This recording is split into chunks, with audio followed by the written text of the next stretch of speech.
Welcome back to another episode of Pause Break. There's no point in beating around the bush, so I'll go ahead and say it. Ni No Kuni is one of the best games I've ever played. If you stick around to the end of this video, I might be able to convince you that it's one of the best games of this generation, if not one of the best games ever. We'll take a look at several different aspects of the game and briefly discuss the scandal of their release here in North America. So without further ado, this is Ni No Kuni for the PS3. So, this is the child who will save the world.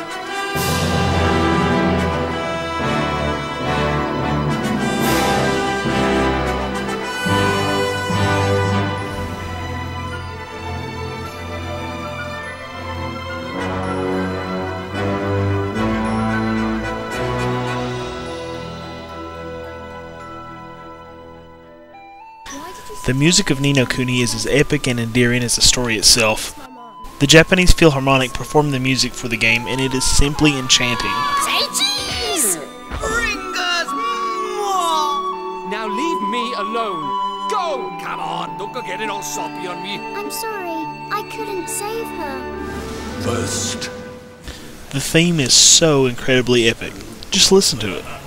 It makes me want to go on an adventure.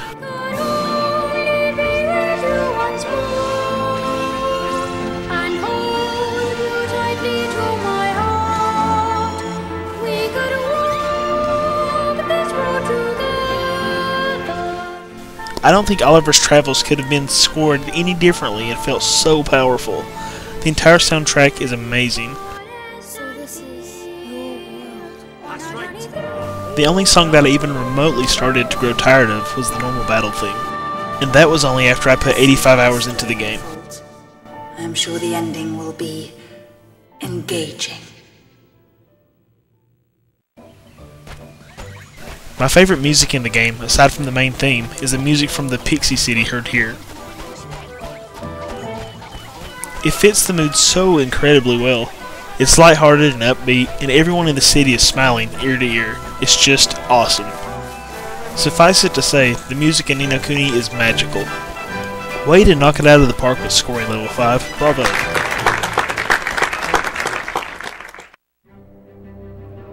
Make way for the royal procession! Hurry, clear the way! The distinctive art style of Studio Ghibli is what drew me into Ni No Kuni in the first place. I remember first seeing a screenshot about 2 years ago on Destructoid.com, and I immediately clicked the link to see what it was. I thought to myself, how delightful to find a game whose art direction was taken from Studio Ghibli, the makers of some of my favorite animated films. If you're not familiar with Studio Ghibli, they're the Japanese studio responsible for films such as Howl's Moving Castle, Nausicaa of the Valley of the Wind, Spirited Away, and My Neighbor Totoro. These are just a handful of films created by Studio Ghibli. Level 5's decision to partner with Ghibli was an ambitious and intelligent decision, and it paid off beautifully. The full animated scenes in the game, like the ones shown here, were drawn by Studio Ghibli directly, and they are absolutely awe-inspiring. The juxtaposition of settings is a major strength in Ni No Kuni. The game never fails to be breathtaking, from the darkest of places like a graveyard to the chilling colds of the Arctic regions. Each city and surrounding area is so wildly different than the next that you'll never grow weary of traveling. Part of the excitement in Ni No Kuni for me was getting to traverse the creations of Studio Ghibli. When I saw that the first area was awesome, I expected the next to wane, and then the next to wane more after that, but it never happened. I was always impressed with how each town and each part of the world looked. I've come to this conclusion. It must be really tough to impress me, or it must be really tough to sustain a sense of awe in a video game. I'm not kidding. Every single area was as incredible as the last, and I have never experienced that kind of quality in any game. Every RPG I have ever played has areas that I did not want to traverse or I did not want to explore, regardless of how amazing the game was. For Earthbound, it was behind the waterfall. For Chrono Trigger, it was AD 2300. For Final Fantasy VII, it was the City of the Ancients. For Super Mario RPG, it was the sewers. What's so amazing is Ni No Kuni has no behind the waterfall. It has no 2300 AD or City of the Ancients. There is no filler. There is no frustration. There is only excellence. Bravo, level 5 again. Bravo. As for gameplay, you play as Oliver, out to save the world. Along the way, you'll be taking pieces of hearts from those who have an abundance of a characteristic, like kindness, and giving it to people who are broken-hearted and need specific characteristics to return them to normal. As Oliver, you'll be traveling to towns, dungeons, fields, and castles fighting monsters that you can actually see along the way. You know what? Big props there, Level 5. As simple as this concept is, some games still fail to implement it. There is an item creation system referred to as alchemy that is used to create many items in the game, but it is not really necessary unless you want the best of the best in the game, or the Platinum Trophy. The alchemy creation system was easy to use and simple to understand. I've seen several RPGs of the past couple of generations that have item creation systems that are so daunting, I simply don't want to play the game because of it. There is no reason to have this fear with Ni No Kuni.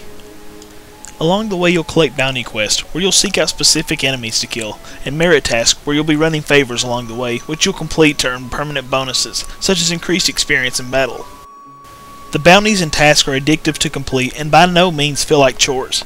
They are simply quests for items, experience, money, and in-game perks. Along with all the running you'll do, you'll be happy to know that there is a map and mini-map for practically everything in the game. I found this incredibly useful as it didn't take away from gameplay, and I still had to explore a little, but I didn't waste time running down too many dead-end tunnels. I wish all RPGs had this element.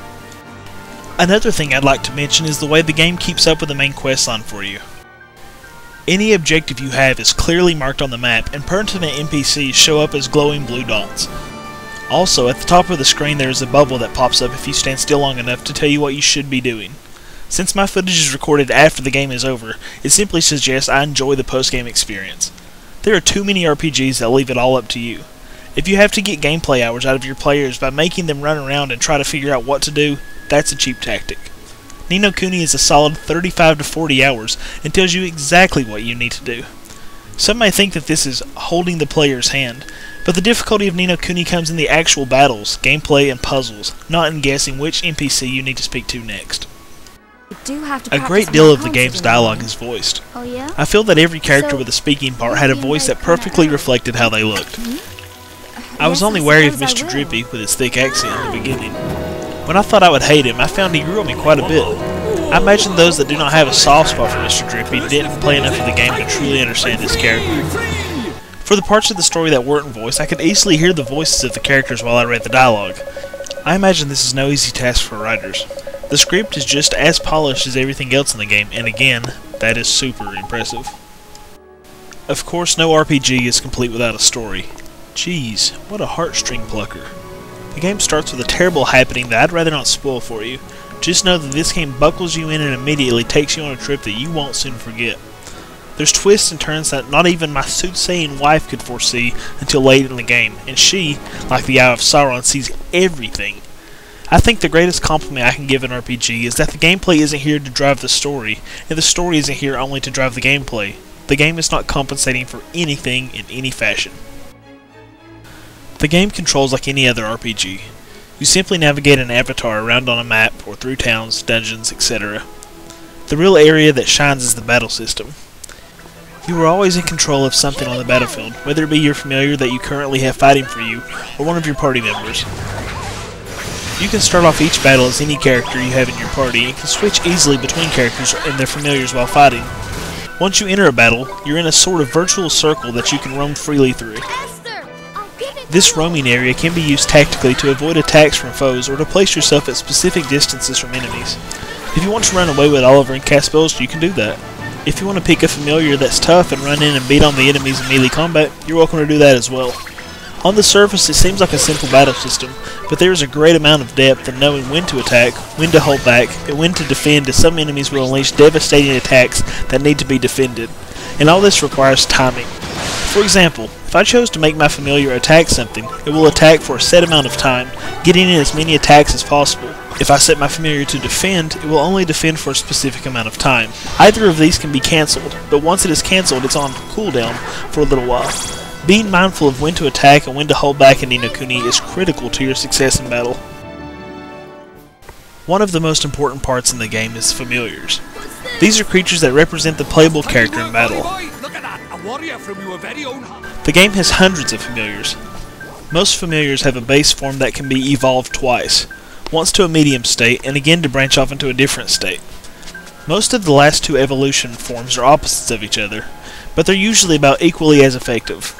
I guess what it boils down to is which familiars you find aesthetically pleasing. Here's a quick rundown of the people I kept. Mighty is adorable. I kept him. I have 3 cats in real life, so I kept this cat guy I found and eventually turned him into a cat pirate. Too cute, right? And the last familiar that I worked the most on was Go-Go. And that's because Go-Go's f***ing awesome. The range of familiars in this game is overwhelming. Honestly, you can beat the game with about 6 familiars if you focus on them. 1 main for each character in your party, and a backup for when the main runs out of stamina and has to return to the master for a little while. In the endgame, I only kept 3 on me, Go-Go, Percy, and Mighty. They killed everything so quickly there was no need for another familiar. Let me share with you a familiar that I didn't use. Let me say that this game doesn't take itself very seriously when it comes to familiars, since most of their names are puns. But there's one I decided was a personal favorite. Yeah, I didn't use him. This guy's a honky-tonker. Just looking at him cracks me up. He looks ridiculous. Actually, his base form is offered to you by the most powerful wizard in the game pretty early on. When you highlight him as if you're going to choose him in this Professor Oak sort of moment, the wizard replies, "The stupid-looking one right there is a sharper popper." Even the game thinks he looks stupid. I didn't expect a character in the game to comment on how dumb one of the familiars looked. I laughed till I cried, seriously. It's great stuff. The last thing I wanted to mention is a sour note, but it's history nonetheless. When Ni No Kuni was announced to be released in North America, Bandai made available pre-orders for a Wizard Edition, which was a special edition version of Ni No Kuni. This version included all of this awesomeness. A plush Drippy, a real Wizard's Companion, free DLC, and a huge box. Sounds almost too good to be true, right? Well, it almost was. Namco Bandai, the publisher of Ni No Kuni, allowed pre-orders through Digital River for this Wizards Edition. When time came to cough up the product, many people didn't get their copy. That's the whole point of pre-ordering something, right? Namco Bandai was accused of working with an eBayer, Play Canada, to exploit the low numbers of this version of the game. Namco Bandai issued a statement saying that people that hadn't received their copies would not be getting them. They denied working with Play Canada and acknowledged that a $20 Club Namco voucher in place of the Wizards Edition was pretty crummy. In addition to the voucher, though, they gave players a free copy of the strategy guide that was packaged with a piece of free DLC. You know what they didn't give players, besides their Wizards Edition that they pre-ordered and expected? Their money back. For shame. What was a $100 pre-order was going for $300 to $400 on eBay. Ugh. I don't know about you, but I simply can't afford that, regardless of how cool I think it is. All this aside, the hassle with the digital distributor and Namco Bandai's lackluster fix to a major problem, the game is absolutely incredible. There's too much I can say about this game. I seriously only noticed one flaw in the entirety of the game, but I didn't find it until after I finished the game. You want to know what it is? Well, that's too bad, because I don't want you to take away anything bad from this review about the game Ni No Kuni. It is simply one of the best RPGs of all time. It may even be one of the best games of all time. To overlook this game, or to even put it off, would be doing yourself a disservice. Treat your inner child and RPG enthusiasm in one fell swoop with Ni No Kuni, Wrath of the White Witch. Please, don't forget to like, subscribe, comment, but then turn this video off and go get a copy of this game. You will not regret it.